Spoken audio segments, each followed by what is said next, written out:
Welcome back to Soccer Life Balance, the movie episodes where we're discussing today the movie, depending on what country you're from, the movie Victory or what's called Escape to Victory in most countries throughout the world. But here in the United States, it was released as Escape to Victory. And tonight we have our normal panelists. We have Luke Urich and Scott Phillips. Welcome, guys. Happy to Happy be to be here. here. Happy New Year to both of you guys. Super excited to talk about a movie that's a nostalgia kick for me. And I know that Luke doesn't have as much of the nostalgia kick for this movie, but we'll get into that shortly. So basically, I'll give a quick little synopsis of the movie if you've never seen it before. Spoiler alerts are all over this place. But basically, Escape to Victory is a movie that came out in 1991, filled with star power, actually, despite it being a movie about soccer, having the great Pele, who obviously is one of the best players to ever play the game, but also having a couple of good acting uh, appearances by Sylvester Stallone, who was, recently off of Rocky and all of that stuff, plus Michael Caine, who plays one of the main characters, and then you also have a variety of different soccer players, including Pele, but not only Pele, but a few other professional players. Play different roles within the Allied team and also the German team. But basically, the concept is it's World War II, and in one of the prisoner of war camps, there's a group of guys who play soccer, football as it would be, and uh, basically one of the German officers sees that they're playing and says that, oh, maybe we could arrange some matches between your guys and some of the German soldiers from one of the local camps. Well, this thing quickly gets out of their hands and gets turned into a propaganda thing where basically an allied team from all of the different camps throughout Europe, basically they assemble a all-star team of different international players. According to the script, Michael Caine's character played for West Ham and a variety of different other things, and they're supposed to play in Cologne Stadium in Paris as like this propaganda event for the Nazis. And basically the underlying plot is that Sylvester Stallone's character is always trying to escape, and he's an American who doesn't really know how to play soccer, but gets turned into a goalkeeper over time. He escapes, but then he's able to contact the resistance and comes back in order to let them know that he's contacted the resistance, and then eventually he has to be thrown into the game as the goalkeeper, and they have to break the goalkeeper's arm who was supposed to play, which is still kind of one of my favorite scenes, which is really weird. But then eventually they play the game and they could escape in the middle of the game during halftime when they're in the locker room, but they decide to stay and play, and they end up tying the game 4-4 in the end. So a lot a lot there, and I apologize for my cough. But basically, that's the sum of the plot, and there's a lot to unpack there. But at this point, you've got the majority of the players are from England. A lot of the players came from Ipswich, and in 1976 was when England had just won the World Cup. So this is huge deal. Lots of English players. So the soccer is actually, there's a lot of soccer actually being played in this movie, which is, under normal circumstances, not something that particularly happens. But Scott, we'll start off with you this time since we were Luke heavy last time, and I know that Luke's going to undercut a lot of stuff here. Oh, okay. But Scott, start off with you. Like, what stands out in this movie for you more than anything, especially with your background as a history guy? Yeah, well, first of all, love the Bobby Moore appearance in the movie. West Ham legend and England legend. So that was obviously I'm a West Ham fan. That was a big moment for me when I you recommended this movie to me a decade ago probably, and um, I think the what I liked about the movie overall was that in like historical context, I think there have been moments in at least one, maybe both world wars where there's legend of opposing sides during like a ceasefire playing soccer against each other. I know that was true. I've heard about that in World War One in No Man's Land. During Christmas time, there's a legendary Christmas game, and so I think there's a lot of allusion to that here, where hey, you're a prisoner of war, but we can keep the spirit of our humanity and kind of bring people together. So I thought that was a nice centerpiece of the movie, at least from a historical standpoint, but also from making a soccer movie kind of fun standpoint. So that's what I think I like about the movie the best. Okay. Luke, are there any, we'll start out with the positive. Are there things that you Okay. like about this movie particularly? I definitely like the game. That actual game is is very good. Like the play actually is a lot more realistic, I think, and like I feel a lot more fluid than Goal was, which we just reviewed. But yeah, that I enjoyed that. There's a lot of like slide tackling and stuff like that, and I enjoyed that part. And oh, I like the scene where like the Nazi at the very beginning like just starts juggling and like stares at the guy like while he's juggling and then like kicks it to the Michael Caine, and I thought that was funny. But other than that, there's not a lot. Gotcha. Well, Scott being the history guy more than anything, there was a lot of thought put behind this particular film. They actually tried to do a variety of different things to keep things relatively historically accurate. Like if you, I don't know if you would recall, but Pele's character is said to be from Trinidad, not from Brazil. But basically, the reason why they did that is because, according to the timeline of the Battle of Dieppe and things like that, the timing that they were trying to go for with the story was too early, and Brazil wasn't involved in the war. So therefore, they gave that character a background of being from Trinidad so that they would stay like semi-historically accurate and everything like that. So, Gotta um, appreciate that. yeah, it's funny to think how painstakingly they went to some details that, probably most people would not have paid attention to in the slightest. But, at the same time, you also don't want to there are people who would go to that level. So, um completely understandable. But this is supposedly at least partially based on what I've looked into for the background of this is it's supposed to be about the story of Dynamo Kiev, that supposedly Mhm. the Ukrainian club, and considering all the things that are going on in the Ukraine now, there's a lot to unpack there. But basically, Dynamo Kiev was supposedly this great club, and the players from Dynamo Kiev were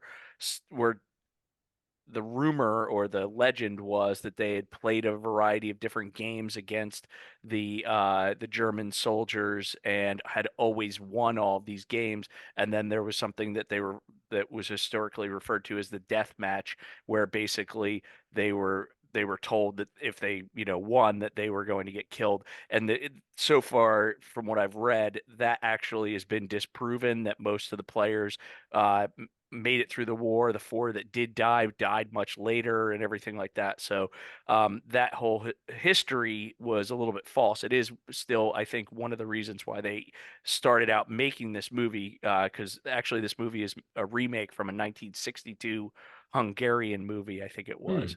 So, Okay. and Luke, you'll be super excited that I read someplace that they're looking at doing a remake of this. Oh, great. As recently as 2019, they were talking about doing a remake of Victory. But I think I did read that somewhere. I did come across that in my little bit of research. yeah, so Hopefully they improve it. Yeah, I will Okay. say I also like that they did, I think, a decent job of um, combining some of the elements that a lot of people I think understand about World War II in the Nazi propaganda, like you had heard from the background, that at least makes it a little bit more realistic to it makes it believable. Obviously, you have to suspend a little bit of belief because it's a movie, but it makes it a little bit believable. So I did enjoy that part of the movie as well, tying that in. Gives Yeah. meaning to the game at the end. Yeah, definitely. And the commentator with the English accent putting the fake crowd Mhm. noise on when Germany scores and Mhm. all of that stuff. Um, so looking at it from a movie standpoint, all right, Luke, what are your misgivings, or what are the issues that you have with this as a movie? Just as a movie, no soccer at all. You can put both in there, but why don't we start out as a movie? I just think it's a bad movie. I found myself looking down at my phone a lot more than I usually do with other movies. I just think it's boring at times. Like this actual match that they play, I didn't look at my phone the whole time, but like a lot of the other stuff, it just loses me. And I think Sylvester Stallone his character's goalkeeping ability, his performance in that game, I think was better than the performance he put into this acting movie as an actor. So I I wasn't a huge fan of it. I think it actually got worse after I think I watched it like for the first time like 5 years ago, and I think it's just gotten worse since then. The second time. I I think I'll agree with Luke to some extent because you could definitely tell compared to modern movies, it just did not pack the same punch. You know, like the the action scene, the drama, the something was there was some edgy moments in the movie that it kind of seemed a little flat. And I don't know if that was I don't know what it was from because you have some decent actors, maybe Stallone not in an action-packed, you know, killing scene. Maybe he falls flat a little bit here, but yeah, it's to some extent I agree with what Luke's saying. Yeah, and it's 1981 and everything like that, and I don't know. I don't know that the dramatic acting that you would hope for is really there. You've got the I don't even want to call it a love story, but he spends 10 minutes talking to this girl, and there's supposedly some kind of a connection, but you never really feel it. I Yep. completely understand what you're saying with regards to that. I am obviously at the far end of the spectrum when it comes to our little group here, where I am the oldest, 48 years old. And the thing I think that really for me it hammers home because of the fact that at the time you never saw anything with soccer, and to have a movie that actually was a Hmm. decent movie, because most of the soccer movies, if you think this is bad, there's other movies that are way way worse. And if I could find a copy of I think it was called Hot Shots or something like that, where it's this kid who wants to play for this team called the New York Rockers, and he's kicking the ball against the wall that has like this rectangle painted, and he's a rich kid from a rich family, and Pele's kind of training him, but you never like really see Pele at a field. And the only time where you ever really see Pele outside of like them talking to each other, it's like him watching the game on TV and things like it's Oof. so comparatively speaking, like I get what you guys are saying and everything, and I'm gonna hold on to my nostalgia just a little bit. Where's your nostalgia? The movie came out when you were 6 years old, or like Yeah, exactly. But the thing is again, you're used to a totally different life of, you're looking at streaming services and readily available things as opposed to when when I was growing up, and this is not like me trying to be the crotchety old man and everything like that, but we were renting videos.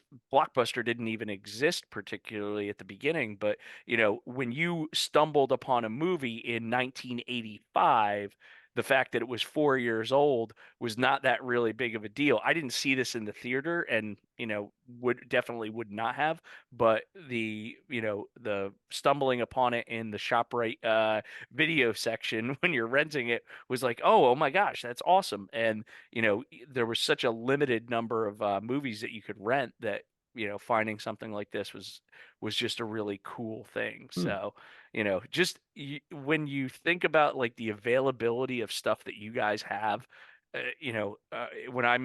when I say something like, the first soccer game I think I ever watched on TV that I recall, I was probably like 12 years old. So, the idea of having like the EPL on the TV every single weekend and having multiple games to watch, it just wasn't there. Hmm. Totally different thing. I know. I'm making myself into an old man here.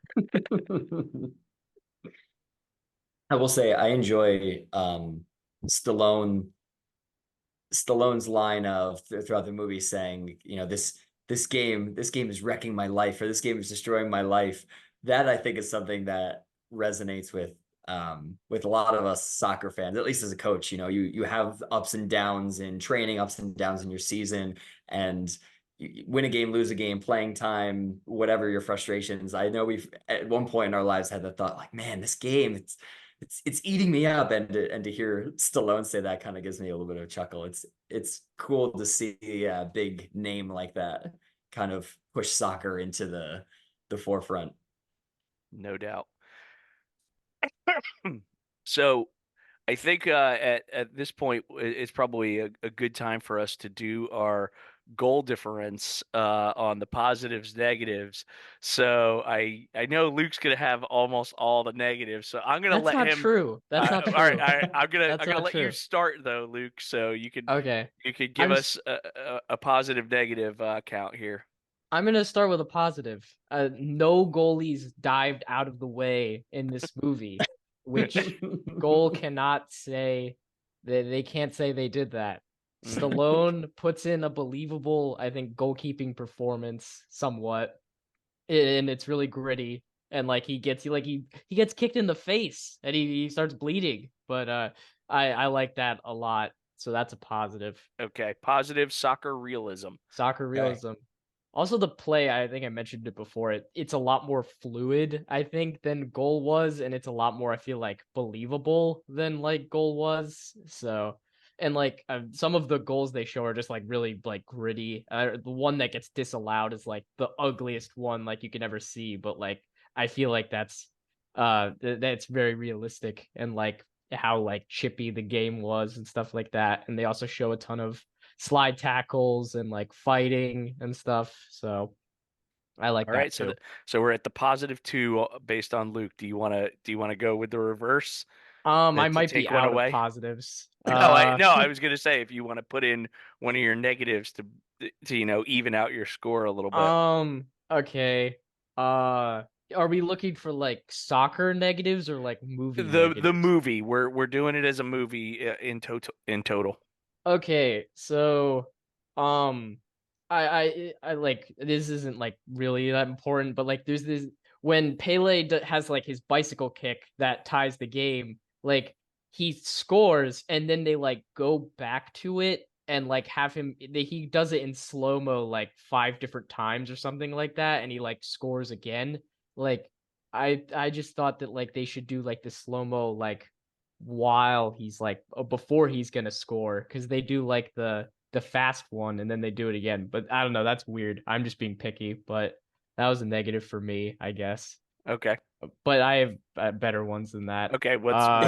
Give me your one of your better negatives. Um, hmm. It just I was really not impressed with Sylvester Stallone's acting in this movie.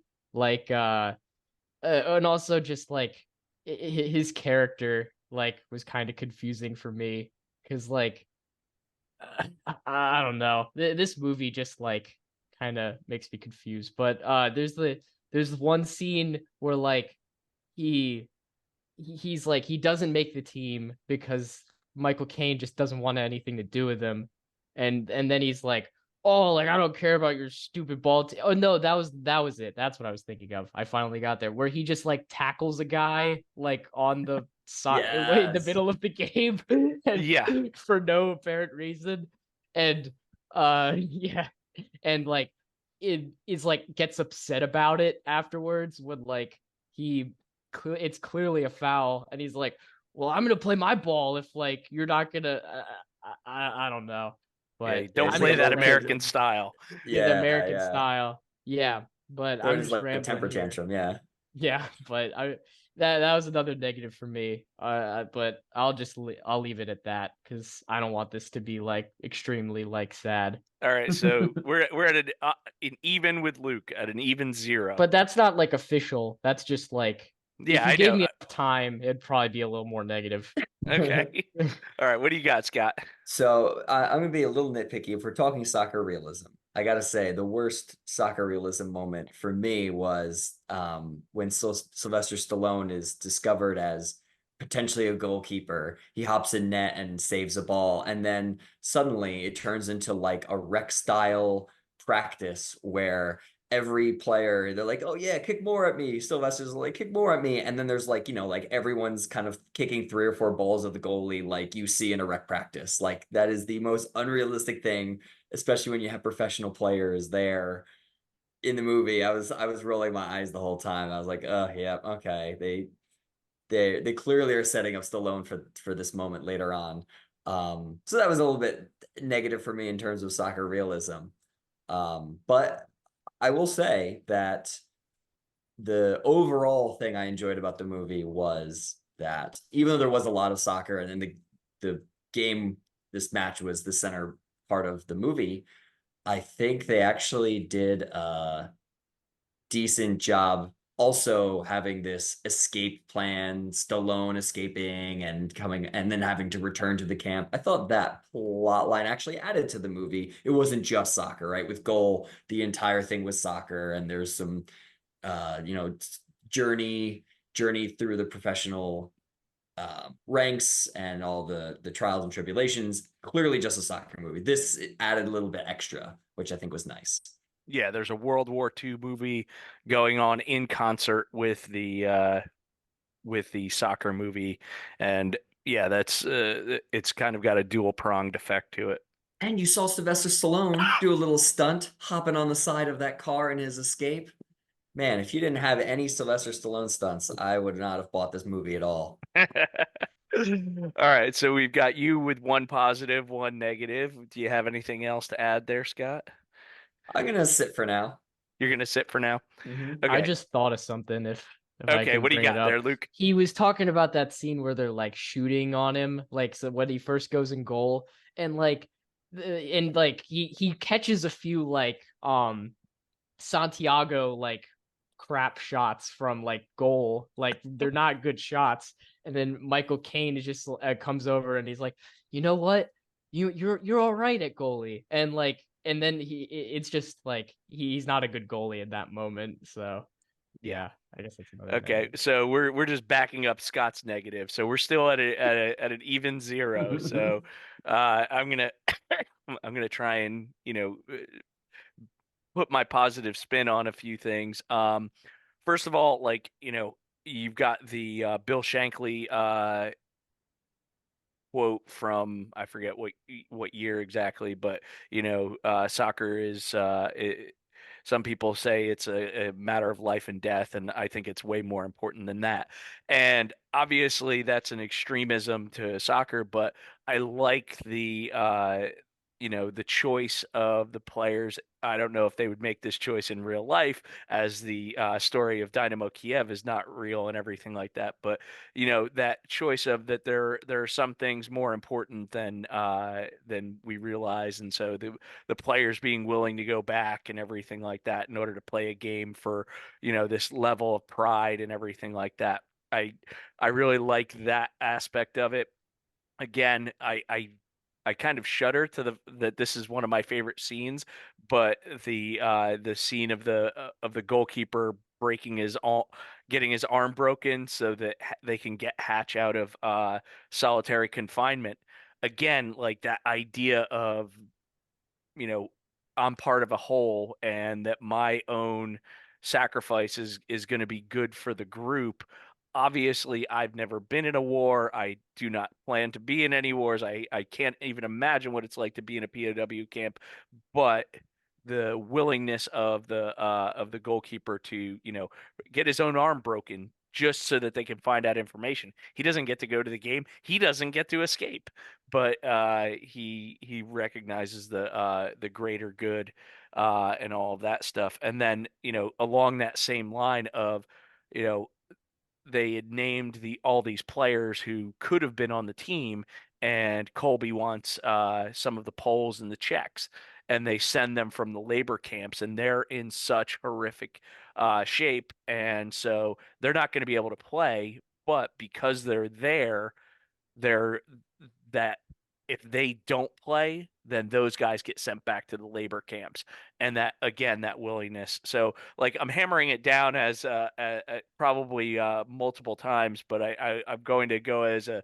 maybe a double positive from from the fact that, you know, the sport being more important than certain things, and then the also like the realism of you're in war, so like that putting other people's needs above your own was really, you know, personified in that. And I think that they also did a pretty good job. I mean, I can't say that I've ever seen anybody in a labor camp, but the guys from the Poles and the Czechs looked like they were in pretty bad shape. So I think they did a pretty decent job of like making personifying the cruelty of war and everything like that.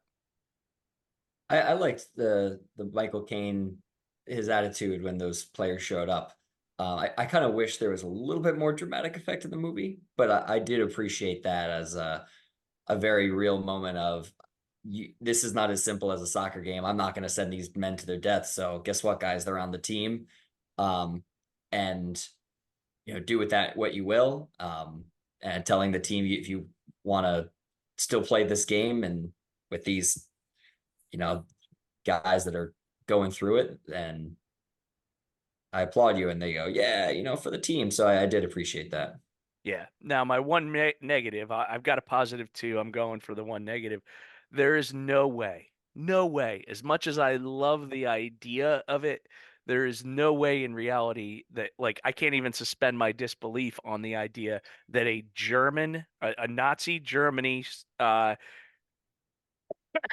colonel, I believe is what his rank was, Colonel von Steiner, would applaud Yeah. the goal scored on Yeah. his team by a black man. Okay? I get what you're trying to do there and everything like that. And yo, the game's beautiful and it's bigger than the than this thing that I, you know, don't fully believe in the war or whatever, but there is no way in hell that he is ever going to clap on that. I do not see it.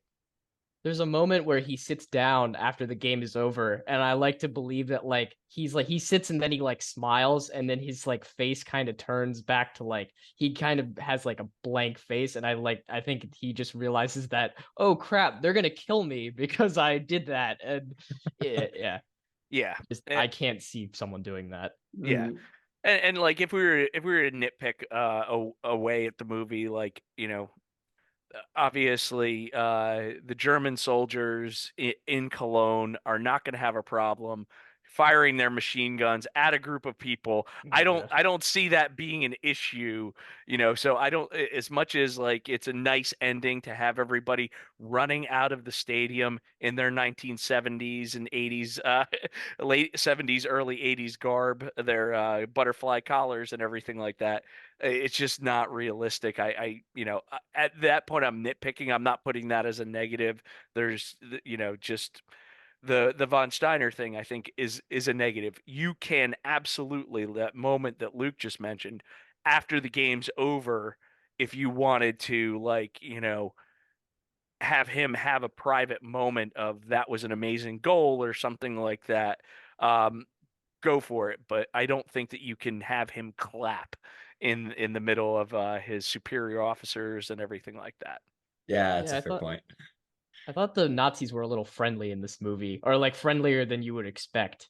Like, I don't know, I but because of the I fact agree that with it that was point. yeah, because of the fact that it was a propaganda maneuver, I think is the only reason why you're getting that friendly attitude is they're trying to make it look, make the English look bad and everything like that. So, again, going with the historical context of they're in the middle of a war, they want England to get beaten in every possible way. Well, the von Steiner line is that through all the years we were never able to beat England. That's the one thing I did not look into with regards to results and everything like that. If Germany had ever beaten England before the Second World War or not, I really didn't look into that one, but the pendulum of international soccer has definitely swung in the direction of Germany since World War II, probably more than England in Not a right lot of now. respects. Not at the moment, but the Oh yeah. number of World Cups that Germany has Yes. is way higher. Hmm. Yes. So, do we feel okay with a +1 goal differential? Does that sit okay with everybody? Sure. I This isn't my podcast, so yeah. I think for its time period, I'd give it a +1. So, see, that's the thing is like I feel like if we were not that podcasts existed, but if this was 1987, I think that we're a little bit more positive on this whole entire thing. The only Mhm. the that a lot of the sheen that you would have on this thing. Sylvester Stallone being a bigger actor at that time as opposed to what he is now. He's on the decline. He's an old man and everything like that. I think that there would be some more positive feelings, but ultimately at the moment, even me as having the big nostalgia factor for this movie, I'm looking at it and going, okay, I see all the holes and see Mhm. all the problems and Mhm. everything like that, and recognize that it's not the best film that's ever been created. Not that there